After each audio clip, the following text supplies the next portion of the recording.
ณีโบราณอีสานประเพณีขึ้นบ้านใหม่ของพี่น้องชาวอีสานทางบ้านสะพูตำบลกำแพงอำเภออุทุมพรพิสัยจังหวัดศรีสะเกษ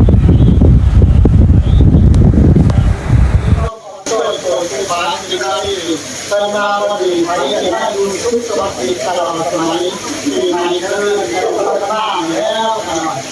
สีมาคำมาคุณให้ลูกให้หลานให้หยังมาเดียวจะได้ไม่หลายช่วยเธอทำไง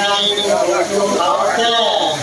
มั่วไม่ได้ดูเขาออกช่วยไม่ออกดูเขาการแต่ว่าเขามีมาทุกวีปาฏิปาฏิ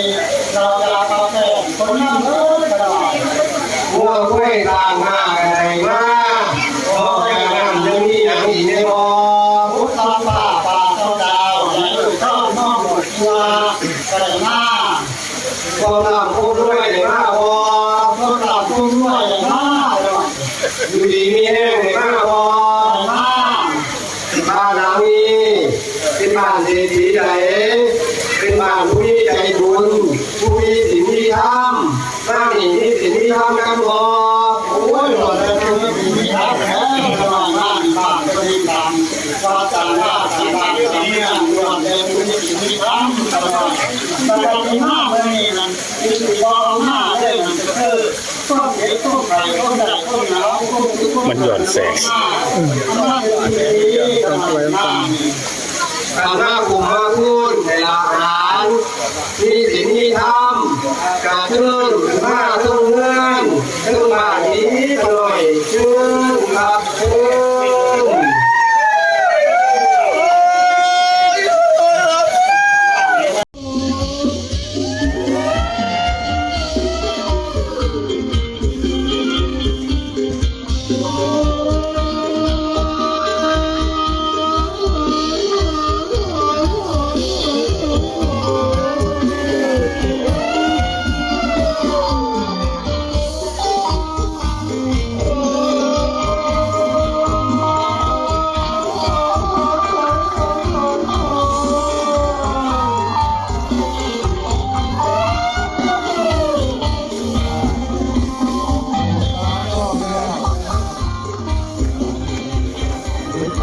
ก่อน